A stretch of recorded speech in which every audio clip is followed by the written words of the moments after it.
আসসালামু আলাইকুম। আমি দিলারা হক সিলেট থেকে বলছি।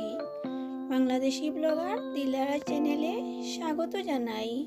কাছে এবং দূরে, দেশে এবং দেশের বাহিরে যে যেখান থেকে আমার আজকের ভিডিওটি দেখছেন কিংবা দেখছেন না, আমি আশা করি সবাই আল্লাহর রহমতে ভালো আছেন। আলহামদুলিল্লাহ, আল্লাহর অশেষ মেহেরবানিতে আমরাও ভালো আছি। বরাবরের মতো আবারও চলে এলাম নতুন আরেকটি ব্লগ ভিডিওর মধ্য দিয়ে। আজকের ব্লগটি ভোর 5টা থেকে শুরু করছি। ঘুম থেকে উঠে ফ্রেশ হয়ে নামাজ পড়ে সরাসরি আপনাদেরকে নিয়ে এলাম আমার কিচেনে।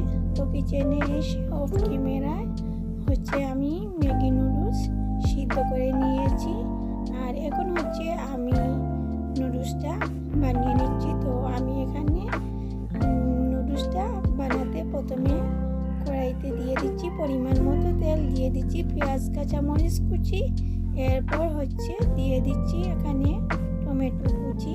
আর কোনো সবজি এখানে ইউজ করিনি, আপনারা চাইলে আপনাদের পছন্দ অনুযায়ী সবজি দিয়ে দিতে পারেন। এরপর আমি এখানে প্যাকেটে থাকা যে নুডলসের মশলাগুলো সেগুলো দিয়ে দিচ্ছি। এর মধ্যে একটা ডিম ভেঙে দিব। তো অন্যদিন আমি ডিমটা আগে দেই, আজকে বললাম ডিমটা না হয় পরে দেই, আর প্রতিটা নুডলসের গায়ে লেগে থাকুক এভাবে করে একদিন বানাই। অন্যদিন আমি আগে ডিমটাকে স্ক্রাম্বল করে নেই, এরপর নুডলসের সাথে দিয়ে দেই। তো আজকে অন্যরকম করে বানালাম, আশা করি আপনাদের ভালো লাগবে।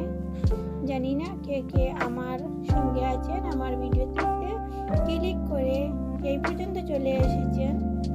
আমার ভিডিওটি যদি আপনার কাছে ভালো লেগে থাকে, প্লিজ ভিডিওটিতে একটি লাইক দিয়ে পুরো ভিডিওটি কন্টিনিউ করবেন।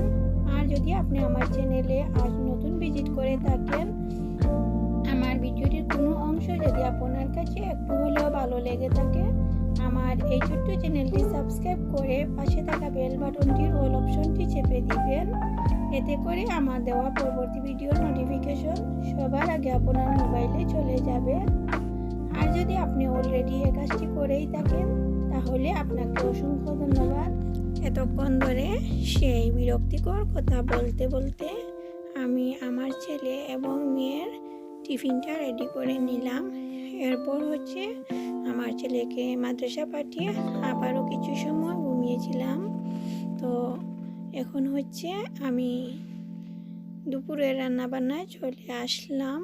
আর রান্না করতে করতে আমি আমার প্রিয় আপুদের কিছু কমেন্ট করব।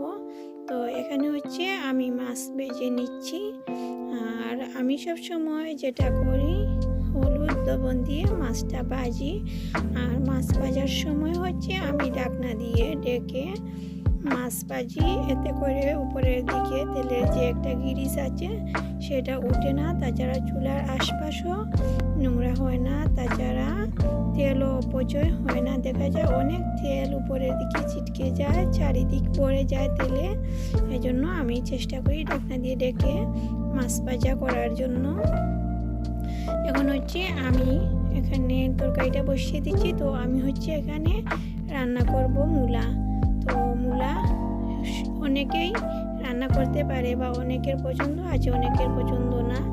আমাদেরও বেশ পছন্দ না, তারপরেও মাঝে মধ্যে দু একদিন খেলে ভালো লাগে। আমিও যে মূলাটা রান্না করেছি, আলহামদুলিল্লাহ অনেক ভালো লেগেছিল। তো রান্নার বিষয়ে আর কিছু বলি আর না বলি, তারপরেও এখানে আমি একটা কথা বলতে চাচ্ছি। অন্যান্য দিন থেকে আমার আজকের ভিডিওটি একটু বড় হয়ে গেছে। তো প্লিজ ধৈর্য সহকারে ভিডিওটি ফুল ওয়াচ করবেন। অনেকে আছেন রেসিপির চ্যানেল যাদের 4-5 মিনিটের ভিডিও, ওনারা আবার ফুল ভিডিওটা দেখতে চান না, মনে করেন যে আমাদের 4 মিনিট 5 মিনিটের ভিডিও আর আমরা কেন এত বড় ভিডিও দেখব।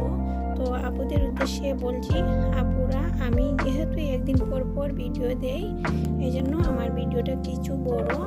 আর রেসিপির চ্যানেল যাদের আছে, অনেকেই দেখেছি প্রতিদিন ভিডিও দেন। তো আমি চেষ্টা করি প্রতিদিন আপনাদের ছোটো ছোটো ভিডিওগুলো দেখে নেওয়ার। 5 মিনিট বা 6 মিনিট, অনেকের আছে 8 মিনিটেরও ভিডিও আসে, রান্না রেসিপির ভিডিও। তো বেশিরভাগ রেসিপির চ্যানেলটা বেশি ছোট ভিডিও হয়, এজন্য রেসিপি চ্যানেলের আপুদেরকে একটু বলছি। আর আমার প্রিয় ব্লগার আপুরা যারা আছেন, ব্লগ ভিডিও দেন, তাদের ভিডিও তো অনেক সময় অনেক বড় হয়। তবে হ্যাঁ, আমি একটু স্কিপ করি না, ফুল ওয়াচ করি। আপনারা বিশ্বাস রাখবেন, যাদের ভিডিওতে অ্যাড আসে অ্যাড সহকারে দেখি, এটা আপনারা ফুল বিশ্বাস রাখবেন। যাই হোক, অনেক কথা বলে ফেললাম। এখন হচ্ছে আমি একটা কমেন্ট করব। কমেন্টটি করেছেন সৌদি আরব থেকে তবারক হোসেন আইডি থেকে। তবারক ভাই লিখেছেন, দিলারা আপু কিছু মনে করবেন না, গরুর মাংস বাগার দেওয়ার সময় প্রথমে একটু মেথি দিয়ে দেবেন আস্ত, পরে পেঁয়াজ দিবেন একদম লাল, একটু মরিচের গুঁড়া দিবেন, দিয়ে একটা লাড়া দিয়ে দিবেন, ভালো একটা সেন্ট আসবে। কিছু মনে করবেন না কথাটা বলার জন্য। তবারক ভাই, আপনাকে অসংখ্য ধন্যবাদ, আপনি এত ভালো একটা পরামর্শ দেওয়ার জন্য। আর আমার প্রিয় আপু এবং ভাইয়ারা যারা যারা আমার ভিডিও দেখেন, আমাকে যদি এভাবে আমার ভুলগুলো ধরিয়ে দেন, আমি অনেক বেশি খুশি হব, তাছাড়া অনেক বেশি উপকৃত হব। কিছু কিছু ভুল থেকে কিছু কিছু শিখা যায়। এই যে ভুলটা করায় আমার প্রিয় ভাইয়া আমার ভুলটা ধরিয়ে দিলেন, আর আমি এই কাজটা শিখে নিলাম। নেক্সট ভিডিওতে বা নেক্সট রান্না করতে, আমি যখন গরুর মাংস রান্না করব, ইনশাল্লাহ ভাইয়ার কথা মতো আমি শুরুতেই মেথি দিয়ে রান্না করব। আর আমার কাছে মনে হচ্ছে ভাইয়ার কথা শুনে অনেক ভালো হবে, যেহেতু ভাইয়া সৌদি আরবের বড় একজন শেফ। ভাইয়ার কথাটা আমি মনে রাখবো। আর ভাইয়া, আপনার জন্য অনেক অনেক দোয়া রইল। দোয়া করি আপনার জন্য, আপনিও আপনার চ্যানেল নিয়ে আপনার পরিবার পরিজন সবাইকে নিয়ে এগিয়ে যান। সবাই ভালো থাকবেন, সুস্থ থাকবেন, এই কামনা করি। এরপর যে আপুর কমেন্ট করব, আপুর চ্যানেলের নাম হচ্ছে আমার অধিকার চাকরি। আপু লিখেছেন, আপুমণি কত সুন্দর করে পিঠাগুলো বানিয়ে ফেললেন। আপনাকে অনেক ধন্যবাদ এত সুন্দর একটা রেসিপি আমাদের সাথে শেয়ার করার জন্য। আপু আমার আরেকটা ভিডিওতে কমেন্ট লিখেছেন, আপু তুমি অনেক বুদ্ধিমতী, খুব সুন্দর করে পেঁয়াজের কলি কেটে নিলে, খুব ভালো লাগলো। আপু আপনাকে অসংখ্য ধন্যবাদ আমার ভিডিওটি এত মনোযোগ সহকারে দেখার জন্য, আর এত সুন্দর সুন্দর কমেন্ট করার জন্য। আপনার প্রতিটা কমেন্ট এত সুন্দর হয়, আর আপনাদের এই যে সুন্দর সুন্দর কমেন্ট আমাকে পরবর্তী কন্টেন্ট বানাতে অনুপ্রাণিত করে, অনেক বেশি ইন্সপায়ার করে। আপনাদের জন্য অনেক অনেক দোয়া রইল। প্রিয় রুনা আপু, আপনার জন্য অনেক অনেক দোয়া ভালোবাসা রইল। আপনার ছেলের জন্য অনেক অনেক দোয়া রইল, যেন সোনা বাবাটা অনেক বড় হয়, অনেক দীর্ঘজীবী হয়, ইসলামের জন্য এক সৈনিক হয়। আপনার ছেলের জন্য অনেক অনেক দোয়া রইল। এরপর যে আপু কমেন্ট করেছেন, আপুর চ্যানেলের নাম হচ্ছে আমাদের রান্নাঘর। তো আপু লিখেছেন, মজার মজার রান্না করতে ধৈর্যের প্রয়োজন, আর সতেজ সব রান্নার উপাদান দিয়ে রান্নাগুলো সব সময় সুন্দর হয়। চমৎকার এই রান্নার ভিডিও শেয়ার করার জন্য অসংখ্য ধন্যবাদ। আপু আপনাকে অসংখ্য ধন্যবাদ, আপনার জন্য অনেক অনেক দোয়া রইল। আমার ভিডিওটি এত মনোযোগ সহকারে দেখেন, এত সুন্দর সুন্দর কমেন্ট করেন, আপনি আপনার মূল্যবান সময় দিয়ে, আপনার জন্য অনেক অনেক ভালোবাসা রইল। প্রিয় আপু, আমার প্রিয় আপুদের কমেন্টগুলো পড়তে না আমার খুব বেশি ভালো লাগে। আর অনেক আপুদের কমেন্ট আমাকে এত বেশি উৎসাহিত করে, এত বেশি অনুপ্রাণিত করে ভিডিও বানানোর জন্য। তারপরেও প্রতিদিন ভিডিও দিতে পারি না আমার এই ব্যস্ততার কারণে। তারপরেও চেষ্টা করব আপনাদের মাঝে একদিন পর পর একটা ভিডিও নিয়ে আসার জন্য।